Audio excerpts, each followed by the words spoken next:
going to attempt to make it through this article. I want to show you really how YouTube is effectively kind of taking over the internet. There aren't very many other places for people to go. YouTube is obviously number one at the moment. Also places like PayPal.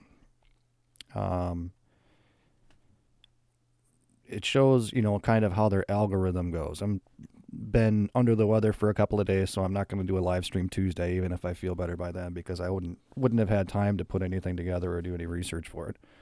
So that's how that is. I talked to Jason in Australia. I'll probably bump over to his channel at some point, and he wanted to do a live stream. I might do something like that. I don't know. So what are we talking about? I've mentioned this in several times where even though I'm gaining subscribers, my views have been cut in half over the last year, maybe 2 years.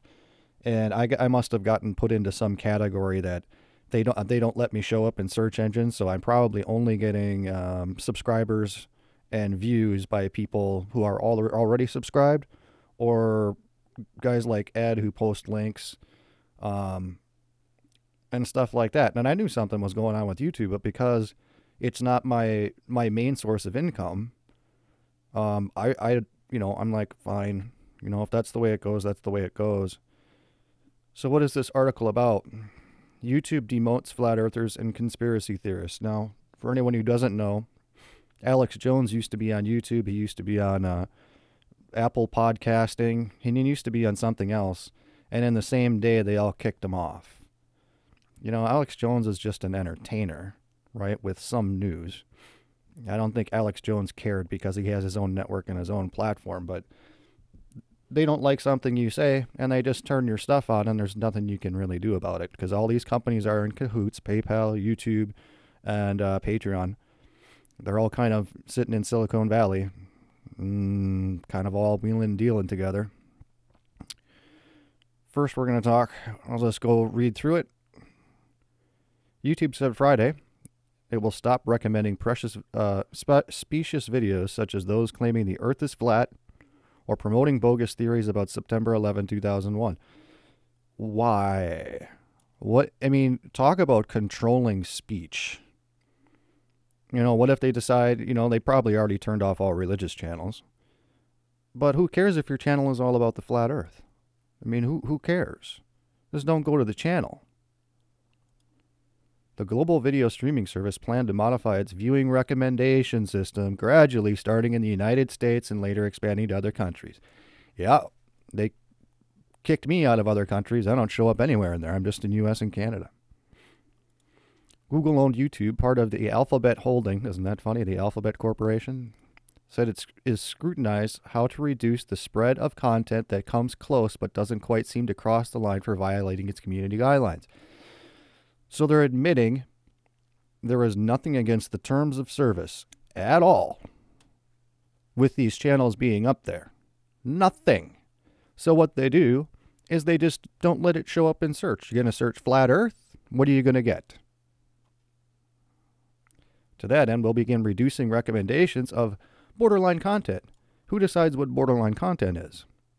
And the content that could misinform users in harmful ways, YouTube said in a blog post. Who thinks it's not violating terms of service? This is fascism or something? I don't know what to call it.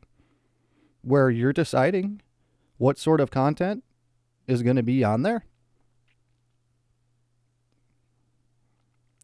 such as videos promoting a phony miracle cure for illness. Well, that's borderline breaking the law, so I can see just removing those. But claiming the earth is flat, what's wrong with that? Or making blatantly false claims about historic events like 9/11. Because they want to control the narrative.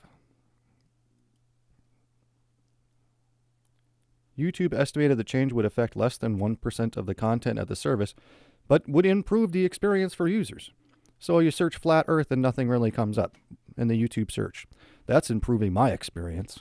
I know, yeah. Videos deemed to be just shy of violating the community guidelines will remain accessible and come up in search results. They just won't be suggested as worth watching, according to YouTube. What a bunch of punks. They did the same thing a couple of years ago when all of a sudden I was, I used to be in every country, and when I had like 2,000 subscribers, I think for every month, for every month, people watched a year's worth of content. This is what it used to be.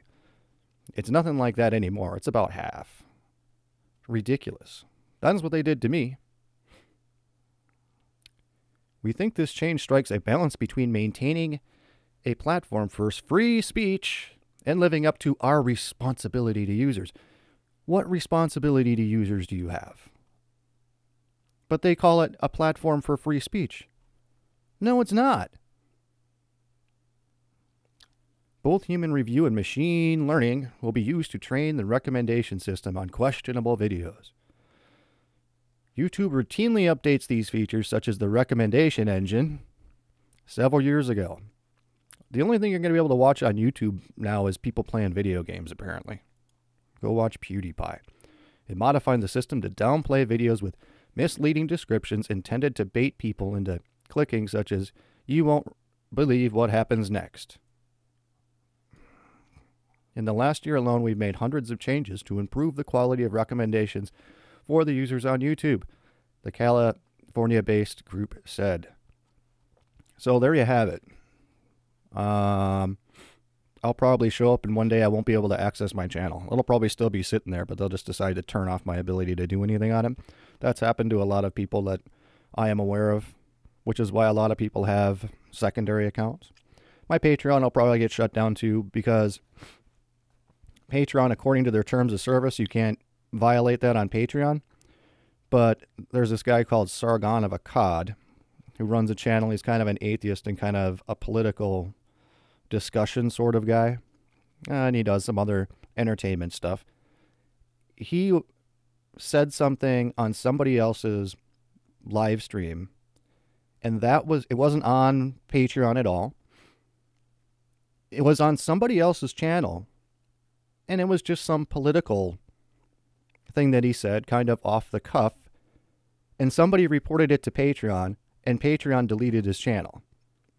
Even though this live stream wasn't on his channel, Patreon basically wiped his channel out. And he had like 3,500 subscribers on Patreon, according to him. So even though he didn't violate the terms of service, they can just wipe out your channel, and what are you going to do about it? You're going to go sue Google? But this is what we're dealing with, and it's just going to get worse and worse as time goes on. It's already, for the last couple of years been going on, but they want to clamp down and put their own political ideology as far as what YouTube is going to do. And that's what happens when companies get too big, is they start injecting political ideology and censoring people for what they want people and pushing the narrative to what they want to do. So that's what's going on. I managed to make it all the way through without coughing. With that, we're going to be out of here.